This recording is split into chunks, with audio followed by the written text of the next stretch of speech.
आज हम लोग 9वीं कक्षा के पुस्तक आलोक भाग 1 के पद्यखंड से लिया हुआ 11वां पाठ नर हो न निराश करो मन को कविता पढ़ेंगे।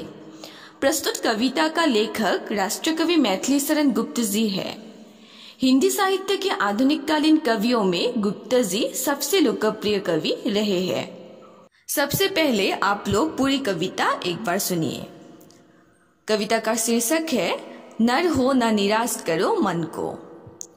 कुछ काम करो, जग में रह के निज नाम करो।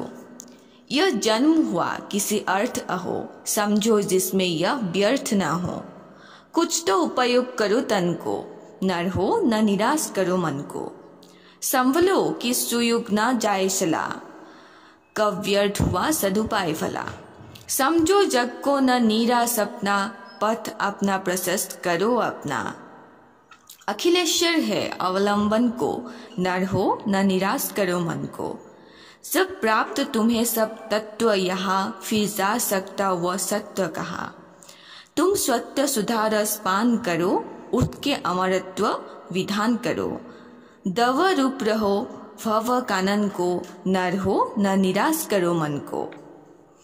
निज गौरव का नित ज्ञान रहे, हम भी कुछ है यह ध्यान रहे। सब जाए अभी पर मान रहे, मरणोत्तर गुंजित गान रहे। कुछ हो न तजो निज साधन को, नर हो न निराश करो मन को। इस पूरी कविता में कवि मैथिली शरण गुप्त ने मनुष्य को कर्मठता का संदेश दिया है। कवि कहता है कि मनुष्य को अनुकूल अवसर हाथ से नहीं जाने देना चाहिए। मनुष्य को अपने महत्व एवं व्यक्तित्व को पहचानना चाहिए, तभी उसे आत्मगौरव और अमरत्व प्राप्त हो सकता है। निराश होकर बैठना मनुष्य के लिए लज्जाजनक है। अब पूरी कविता का व्याख्या करेंगे। कुछ काम करो, जग में रह के निज नाम करो।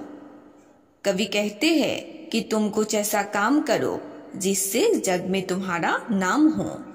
यह जन्म हुआ किसी अर्थ अहो, समझो जिसमें यह व्यर्थ ना हो।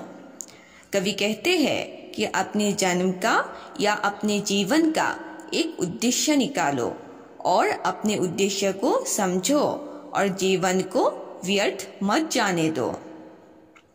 कुछ तो उपयोग करो तन को, नर हो न निराश करो मन को।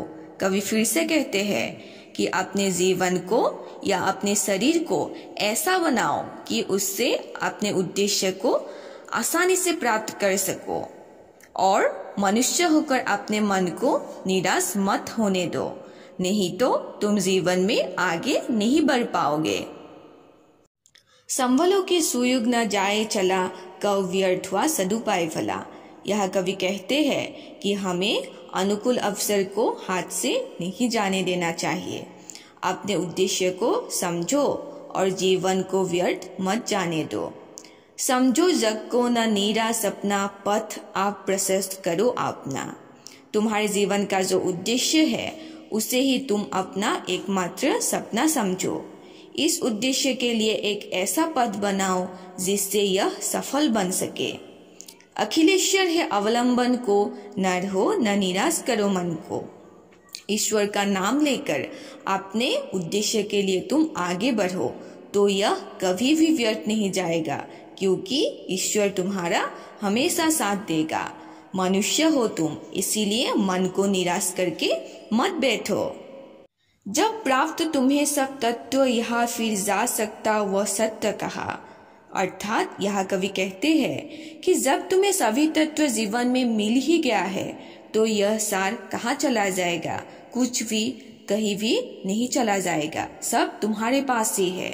मतलब तुम अपने आप को पहचानो और इसके साथ ही आगे बढ़ो। तुम सत्य सुधा रस पान करो, उठ के अमरत्व विधान करो। तुम खुद को, अपने आप को अमृत पान करा के अमर बना सकते हो। दव रूप रहो भव कानन को, नर हो न निराश करो मन को। अपने कर्म के द्वारा ही जंगल में अपने आप लगने वाले आग की तरह संसार रूपी इस जंगल को तुम जलाकर अपना नाम अमर बना सकते हो। निज गौरव का निज्ञान रहे, हम भी कुछ यह ध्यान रहे। यहाँ पर कवि ने कहा है कि हमें अपने गौरव का हमेशा ज्ञान रखना चाहिए। हम जो कुछ भी है, कितना हमारे अंदर दम है, उस पर हमें खुद ही ध्यान रखना चाहिए।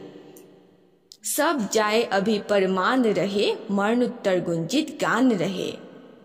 यहाँ पर कवि ने फिर से कहा है कि चाहे हमारा सब कुछ चला जाए, लेकिन हमारा सम्मान बना रहे, इस पर हमें ध्यान रखना चाहिए।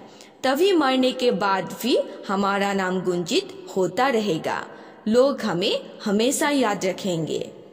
कुछ हो न तजो निसाधन को, नर हो न निराश करो मन को। और कविता के अंत में कवि ने कहा है कि अपना जो साधन है, जो आत्मगौरव है, उसे कभी भी हमें त्याग नहीं करनी चाहिए। मनुष्य हो, इसीलिए अपने गौरव को बनाए रखो। ऐसे ही निराश होकर मत बैठो। जीवन में आगे बढ़ने के लिए हमें अपने उद्देश्य में सफल होना जरूरी है। और इसी के साथ आज का ये पाठ समाप्त हुआ। धन्यवाद।